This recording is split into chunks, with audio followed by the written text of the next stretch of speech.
Lord, you have searched me, and you know me. You know when I sit and when I rise. You perceive my thoughts from afar. You discern my going out and my lying down. You are familiar with all my ways. Before a word is on my tongue, you know it completely, O Lord. You hem me in behind and before. You have laid your hand upon me. Such knowledge is too wonderful for me, too lofty for me to attain. Where can I go from your spirit? Where can I flee from your presence? If I go up to the heavens, you are there. If I make my bed in the depths, you are there.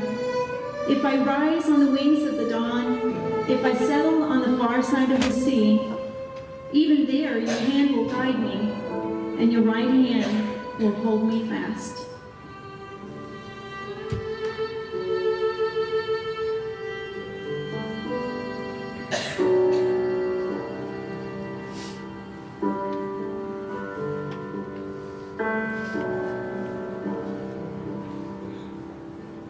When I fear my faith will fail, Christ will hold me fast. When the tempter would prevail, he will hold me fast. I could never keep my hold through life's fearful path, for my love is often cold. He must hold me fast. He will hold me fast. He will hold me fast. For my Savior loves me so. He will hold me fast.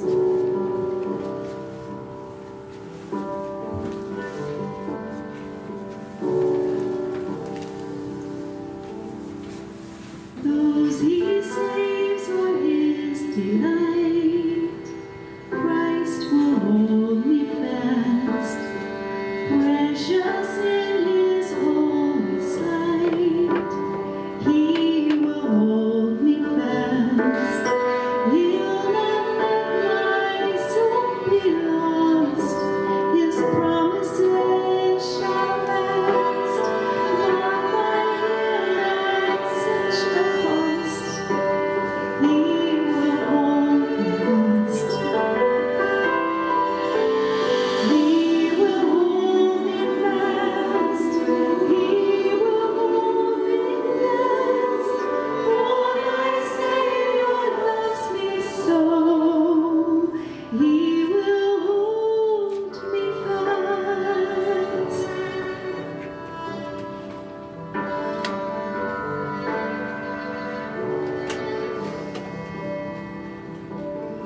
For my life he bled and died.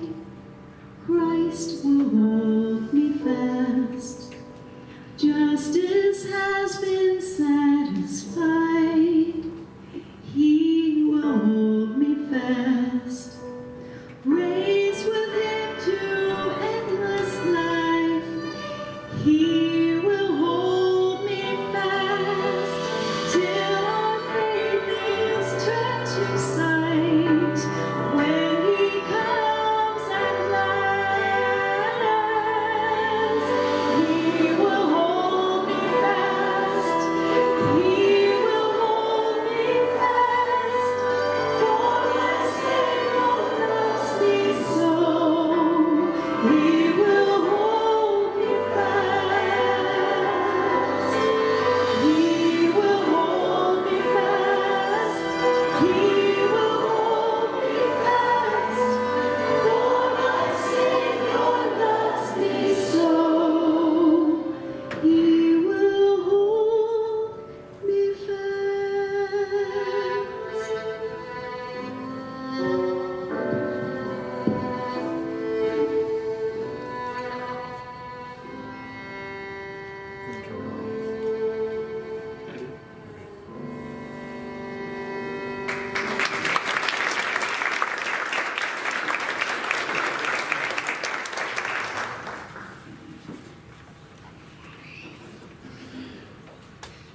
Susan.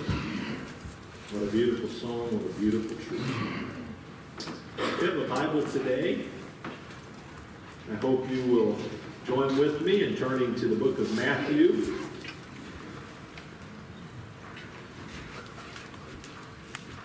Matthew, the 8th chapter.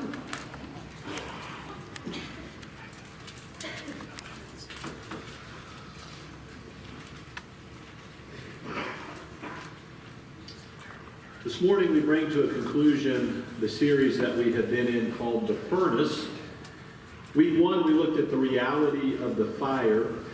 Jesus said in John 16:33, "These things I have spoken to you so that in me you may have peace. In the world you have tribulation. But take courage, I have overcome the world." So the promised reality there in John 16 is that we will have tribulation. There will be times in our life where we will find ourselves in the fire. But thankfully there was another promised reality that Jesus made, and the other promised reality that Jesus made was that he's overcome the world. Yes, we will have tribulation, but he said we can take heart, or we can be of good cheer, because he has overcome the world. And then week 2, we looked at the redemption of the fire in Romans chapter 8, verse 28. Paul wrote these words. He said, "And we know that God causes all things to work together for good, to those who love God, to those who are called according to his purpose." God doesn't cause the fire, but God is able to take those times in the furnace, those times in the fire, and he's able to redeem them for the purpose that he has for our life. And we looked at 3 ways that God redeems our time in the furnace. The fire strengthens our faith, the fire humbles us, and the fire increases our compassion. Today we're going to tie it all together by looking at how we should respond when we find ourselves in the fire. And again, we will. We're going to find ourselves in the fire. So, that being true, how should we respond?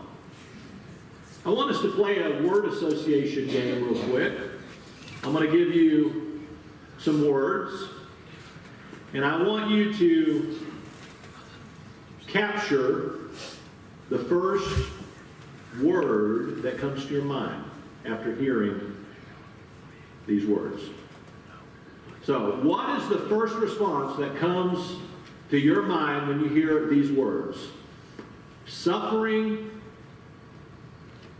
trials, loss.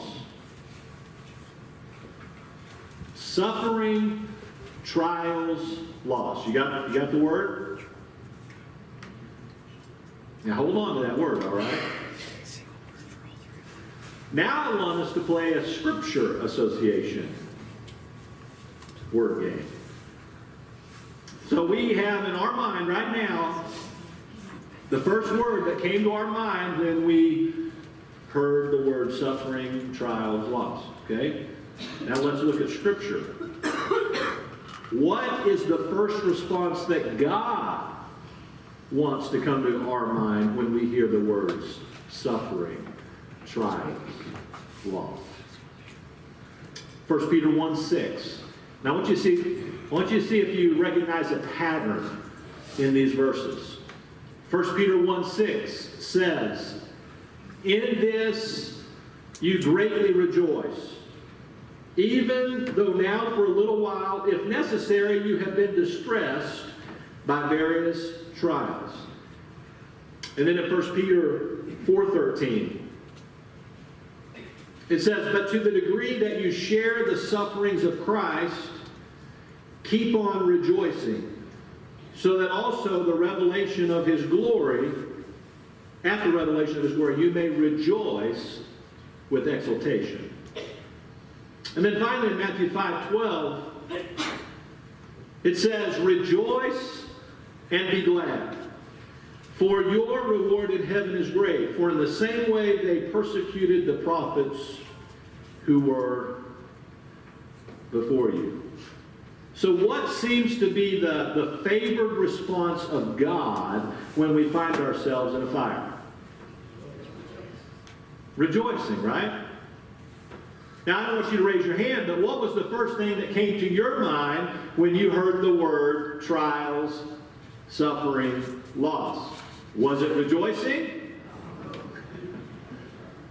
So we have one thing that comes to our mind, and yet Scripture very clearly teaches the first thing that should come to our mind when we hear the words suffering and trial and loss is rejoice. Rejoice and be glad. Now, we don't always get to choose what happens to us. Right? Do you agree with that? I mean, there's things that happen in this world we have no control over. We've already looked at that. And so there are so many things that we don't get to control, but we do always get to choose our response to what happens to us. I may not be able to control what happens this afternoon to me, or to my family, or to a friend, but I do have the choice in how I'm going to respond. And Scripture teaches, and there's other scriptures we could have looked at, that God wants us to respond with rejoicing in the midst of the fire. And so God wants us to always make that choice, the choice to rejoice. And so the question becomes, how do we do that? Because again, that's not the first thing that comes to our mind. We don't think about, okay, fire rejoicing, storm rejoicing. So how do we make the choice to rejoice? How do we respond with rejoicing when we find ourselves in a fire? Well, it all starts with what we believe. It all starts there. It starts with what we believe. Behind every behavior or response is a belief. You'll notice there on the screen there are 3 words. At the top you've got believe. And then you go all the way down at the bottom, you'll find the word behavior. And so again, behind every behavior, behind every response that we have, there is a belief. But you'll notice there at the middle, there's another word. What is that word? Emotions. So here's the deal. What we believe creates emotions, and those emotions drive our behavior. Let me illustrate. Let's say there's a student, and this student believes that they have to be accepted by a certain group of their peers, or they won't be happy. So they have this belief. The only way I'm ever going to be happy is if this certain group of peers accepts me. I mean, if I'm a part of that group, then I'm going to be happy. And so they've got this belief. They look around and they notice, I'm not part of the in group. I'm not a part of that group. And so they look around and they're like, I'm not a part of that group. That creates fear within them. And that fear causes them to behave or respond in a way they never thought they would. Fear drives them to do things that they've been raised not to do. Things that they know Scripture teaches them not to do. Fear drives them to do things like drinking and drugs and sex, all because of a belief. I've got to, if I'm going to be happy, I've got to fit into this group. And if I'm going to fit into this group, I've got to do these things. And so, belief, emotions, behavior. But what about adults? I mean, it isn't just young people who struggle with this, right? Let's say for an adult, they believe that happiness comes from what they own. And that belief creates an emotion of fear as they look around. They're like, I've got to have all this stuff, and if I don't have all this stuff, then I'm not going to be happy. And so that fear causes them to behave or respond in a way they never thought they would. They begin to make purchases that causes them to go into financial debt. They begin to work longer hours than normal. And as a result, they begin to neglect those important relationships in their life, all because of a belief. If I'm going to be happy, then I've got to have this, and this. And as they look around, they don't have it. That causes fear, and that fear drives behavior. So what we believe creates emotions, and emotions drive behavior. So if we're going to make the choice to rejoice, it starts with what? What we believe.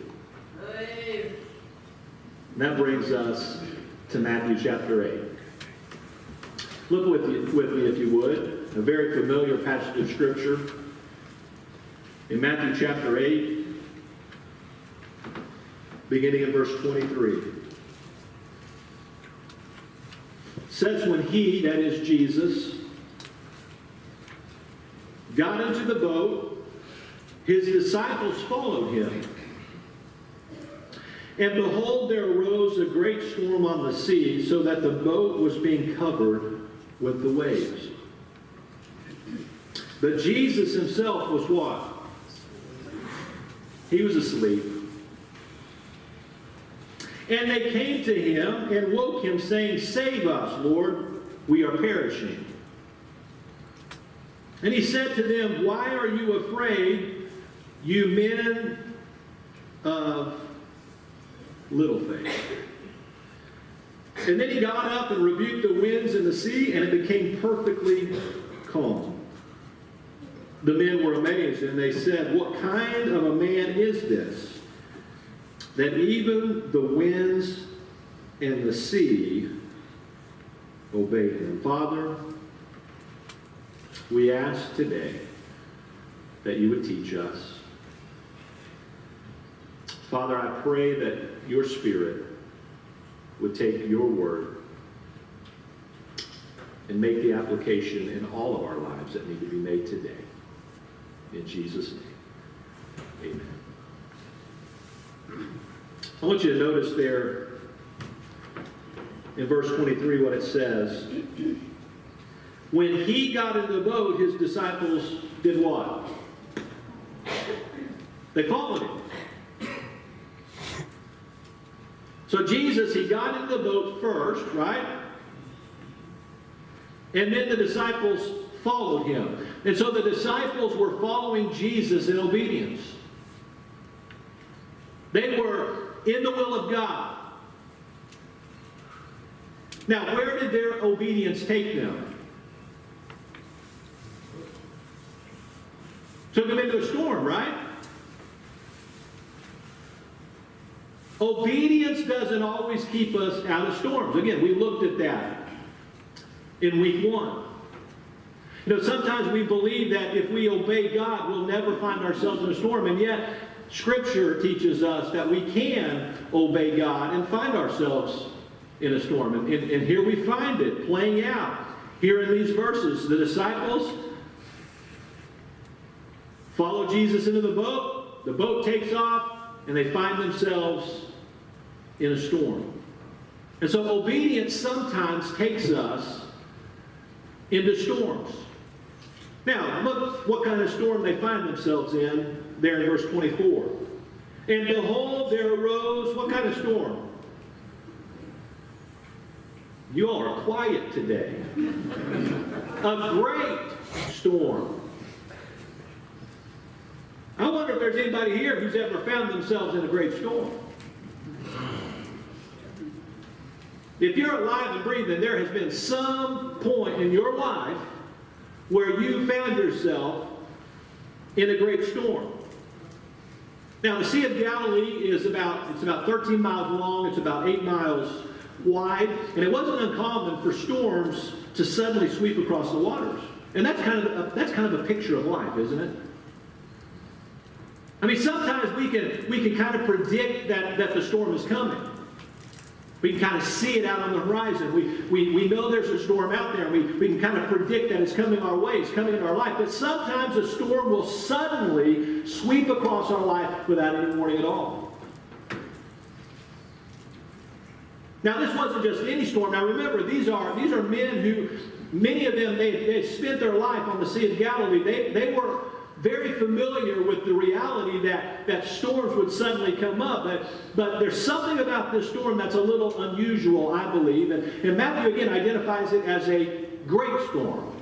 He didn't just say a storm.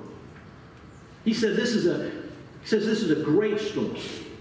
The word is seismos. In other words, this storm was of earthquake magnitude. A seismograph is used to measure earthquakes, right? The magnitude, the depth, the magnitude of an earthquake. And that's the word that is used here by Matthew. And so this storm is of earthquake magnitude. The boat was being covered with waves. Now, how did the disciples respond when they find themselves in this great storm? Excuse me. How do they respond? Do they make the choice to rejoice? No. Nowhere do we read that these disciples make the choice to rejoice. They respond in panic. Verse 25, look again what it says. And they came to Jesus and woke him. I mean, Jesus is sleeping. He's exhausted. He's been doing ministry. He wants to sleep. You ever been there? You ever been there? You're so tired, exhausted, you're trying to sleep, and somebody comes and wakes you up. And so they wake him up and they say, "We just came to rejoice in you, Lord." No. They say, "Save us, Lord, we are perishing."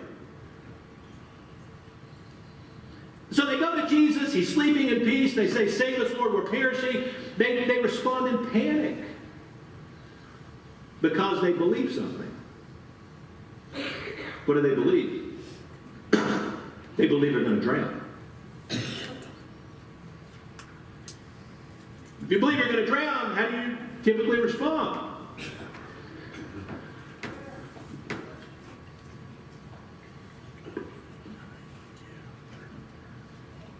You just respond in panic.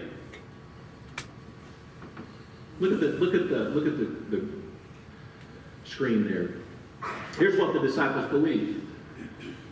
They believe they're going to drown. That created an emotion within them. What was that emotion? Fear. And the behavior was what?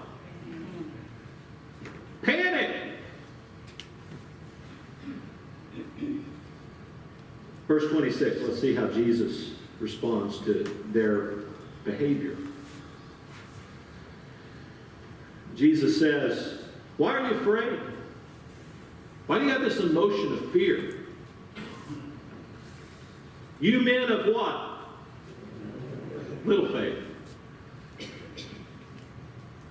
Then he got up, rebuked the winds and the sea, and it became perfectly calm. So Jesus says, "Why are you afraid? Why this response? Why are you behaving this way?" See, here's how Jesus wanted the disciples' response to look like, the next screen. So he wanted them to believe that he was in control. That belief would have created an emotion. What would that emotion be? Peace. And from that peace, that emotion of peace, there would have come what?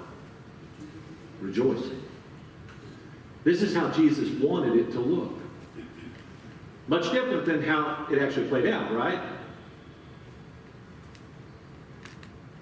See, the disciples, they didn't believe Jesus was in control of that storm.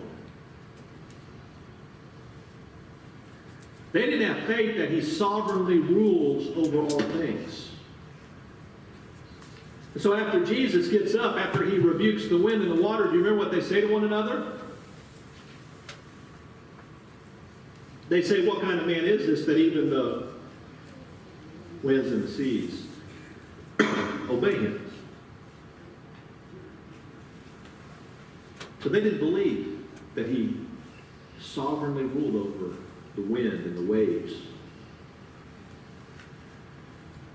They also didn't believe that God cared about them. If you were to look at Mark's account of this storm, the disciples come to Jesus and ask this question in Mark 4:38. Teacher, do you not care that we're perishing? So they don't believe that Jesus is in control of the storm. They also don't believe that Jesus cares about them. And so as a result of not believing or having faith that Jesus was in control and that he cared for them, they were afraid of the storm, and that fear caused them to respond in panic. And so if we're going to respond with rejoicing in the storms or the fire, then it begins with what we believe about God. It all starts there. We've got to believe that God is in control. We have to believe that. We've got to believe that God is in control. Psalm 103 verse 19 says, "The Lord has established his throne where? In heaven. And his sovereignty rules over all." You know what that tells me? God's in control. Let's look at another verse. Psalm 115 verse 3. "But our God is in where? He's in the heavens. He does whatever he pleases." That tells me that God is in control. When he can do whatever he pleases, that means he is in control. How many of you get to do whatever you please? Right? You know what that means? You're not in control. There is one who is in control. And that is the Lord God. He is in control. He's in the heavens. He does whatever he pleases. No one tells God what to do. No one ever has. No one ever will. And then we looked at this last week, but I wanted to bring it up again. Romans 8:28. "And we know,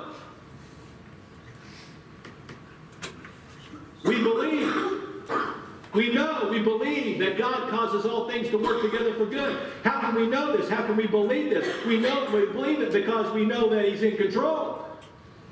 He's able to cause all things to work together for good to those who love God, to those who are called according to his purpose. Only a God who is in control can take a fire and redeem it for his purpose. That's our God. Our God is in control. We've got to believe that. If our response is going to be rejoicing, we have to believe that God is in control. And then Philippians 2:9. So Paul, he talks about how we should have the attitude of Christ Jesus, who humbled himself and became obedient even to the point of death on the cross. And then Paul says, for this reason, why? Because he humbled himself in obedience to the point of dying on the cross. For this reason also, God what? Highly exalted him and bestowed on him the name which is, oh, I love it, above every name.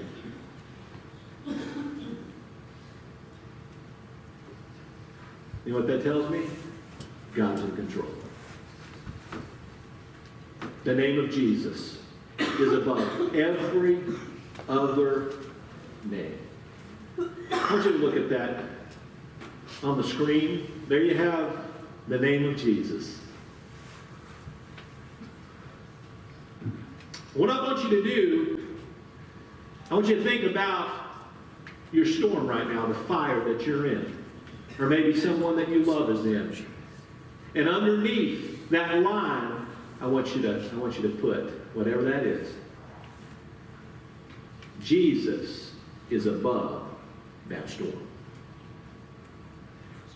He is above your situation. He's above your storm, your fire. Jesus, the name of Jesus, it is above all things. God's in control. He's in control. Now, I know you all thought, that the praise service was over. It's not. Somebody hand me a hymnal. I need a hymnal right now. I need a hymnal. Somebody give me a hymnal. Thank you. Grab your hymnals. We're going to sing. Whoa! I'm losing my microphone. Turn to page 346. This is part of the sermon, so don't fear. I planned for this, all right?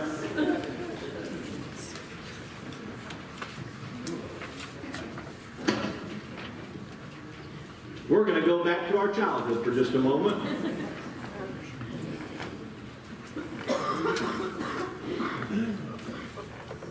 What's it say? He's got the whole world in his hands. You know what that means? He's in control. So, we're going to sing this, all right? You ready? Yeah. Sing it like you mean it. Sing it like you did when you were a kid, all right? Here we go. He's got the whole world in his hands. He's got the whole world in his hands. He's got the whole world in his hands. He's got the whole world in his hands. He's got the wind and the rain in his hands. He's got the wind and the rain in his hands. He's got the wind and the rain in his hands. He's got the whole world in his hands. He's got the little tiny baby in his hands. He's got the little tiny baby in his hands. He's got the little tiny baby in his hands. He's got the whole world in his hands.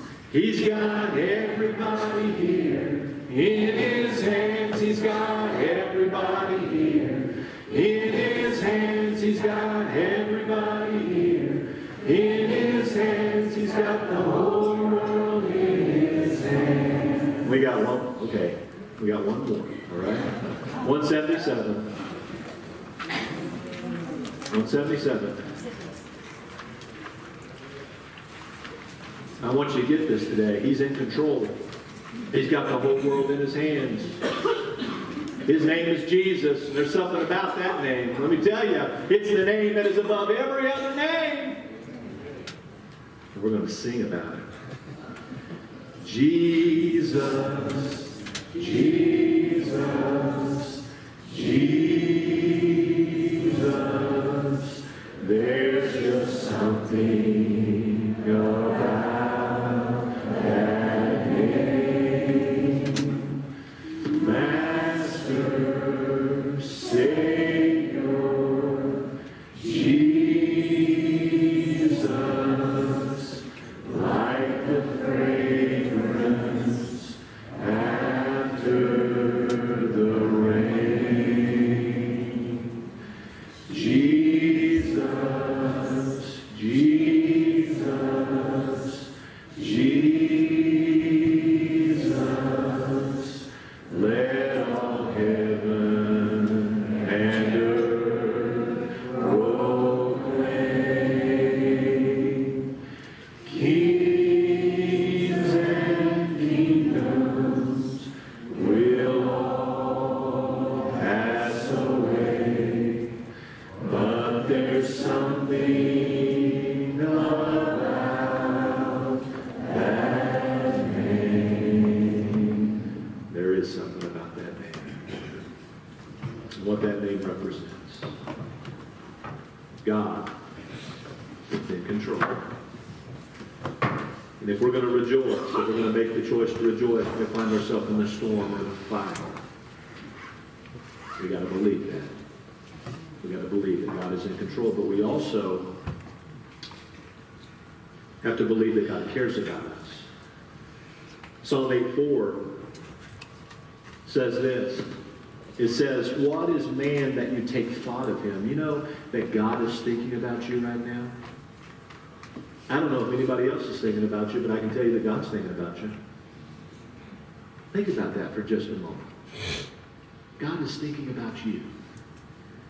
What is man that you take thought of him, and the Son of Man that you what? Care for him. Luke 12:7 says, "Indeed, the very hairs of your head are all numbered. So do not fear, you are more valuable than many sparrows. Don't you love that? The very hairs of your head are numbered by your Creator. Now, I love my kids, but I want to tell you, I've never taken the time. 1, 2, 3, 4. Melissa, he lost a hair yesterday. Have you ever done that? Now, you care about your kids. But this just shows just how much God really, really cares about us. The hairs on our head are numbered. The Bible says that a sparrow doesn't fall to the ground without the Lord knowing about it. God cares about you. He knows what you're going through. And He wants you to believe that with all your heart today. Then how about this? 1 Peter 5:7 says, casting all your anxiety on Him because He what? Cares for you. And He does. So what is the end result of this belief? What is the end result of the belief that God is in control and that God cares about us? Well, Paul writes in Philippians chapter 4, and again, this is a man who was very familiar with fires. We talked about this already. He was a man who found himself in prison. He was a man who was beaten. He was a man who was left for dead. He was a man who found himself out in the open sea. But listen to what he says. While he's in prison, he says, rejoice in the Lord always. Again, I will say it because he knew we were going to sit there and we're going to say, now what did you say? He says, I'm going to say it again because it's going to take a while for this to really sink in and for you to really, really believe this. He says, rejoice in the Lord always. I'll say it again. Rejoice. Let your gentle spirit be known to all men. The Lord is near. Be anxious for nothing. But in everything, by prayer and supplication with thanksgiving, let your requests be made known to God. And the peace of God, which surpasses all comprehension, will guard your hearts and your minds in Christ Jesus. When we believe that God is in control, that God cares about us, it causes us to be at peace. Instead of being anxious in the fire, we're prayerful in the fire. We turn to God and we say, help me. And as we do, the peace of God, which is beyond human comprehension, begins to stand guard over our heart and mind in Christ Jesus. And the peace of God in Christ Jesus causes us to rejoice in the Lord. Now, it doesn't cause us to rejoice in our fire, but rather it causes us to rejoice in the Lord of our fire. It's not, I'm so glad I'm in this fire,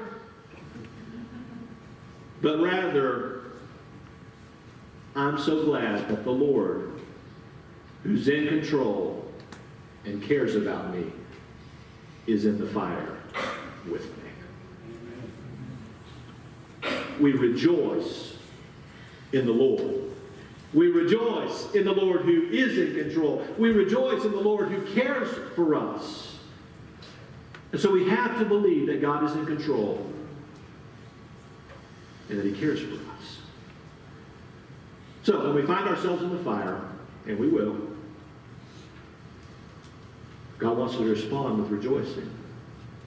We don't get to choose our fires. If we got to choose our fires, there'd never be any fires, would there? But we don't get to choose our fires. But we do get to choose how we respond. We get to make the choice to rejoice in our fires. And the way that we make the choice begins with what we believe. We must believe that God is in control, that God cares about us. And that faith in God will result in the peace of God that causes us to rejoice in the Son of God. There you have it. So faith in God gives us the peace of God. And the peace of God allows us to rejoice in the Son of God. That is how God wants us to respond. Let me just say this. We need to have this settled in our heart before we ever get in the fire. Because what we believe before we find ourselves in the fire is going to determine or affect how we behave in the fire. So we need to have faith in God, faith that He is in control, faith that He cares about us. That faith will give us peace. And that peace, regardless of what is going on around us, will cause us to be able to rejoice in the Son of God. And He is worthy of our rejoicing. Would you agree? He is so worthy. I want to ask that everybody bow their heads, close their eyes, nobody look around. I want you to go back and think about the screen that had one word, Jesus.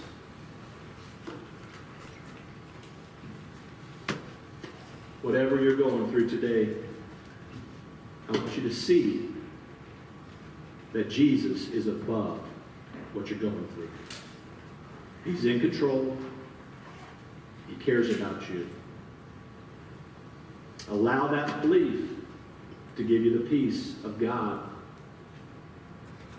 And as that peace, as you experience that peace that surpasses all understanding, as that's guarding your heart and mind in Christ Jesus, you're going to be able to lift up your voice and rejoice in the Son of God, Jesus Christ. Maybe you're here today and you don't know Jesus. You've never trusted in Jesus Christ as your Savior and your Lord. The Bible says that we've all sinned. We've all fallen short of the glory of God. The Bible says that the wage of sin is death. But the gift of God is eternal life. The gift of God is Jesus. See, Jesus came to this earth. He took my place and your place on that old rugged cross. He shed His blood so that we could be forgiven of our sins. He was placed in a tomb, but 3 days later, He rose again. And the Bible says that if you confess with your mouth Jesus is Lord and believe in your heart that God raised Him from the dead, you will be saved. And so if you've never made that confession, I want to invite you to make that confession today. Would you confess with your mouth that Jesus is Lord? Believe in your heart that God raised Him from the dead, and as you believe and as you confess, you will be saved. If you make that decision today, I want to invite you to come. In just a few moments during this time of invitation, walk this aisle, take me by the hand and say, Pastor, today I confess Jesus as my Savior and my Lord. The altars are open. Maybe you're going through a fire. Maybe you know somebody that's going through a fire and you just want to come and pray. Whatever the Holy Spirit leads, listen to His voice, obey His voice. Father, bless this time of invitation. May your will be done in each of our lives. Thank you that you're here. Your arms are wide open. You're ready to receive us. You're ready to receive us. You're ready for us to cast all our cares upon you because you care for us. Thank you, Jesus, for that. Speak to our hearts and help us to respond in Jesus' name. Amen. You'll stand as we sing. Would you come in decision?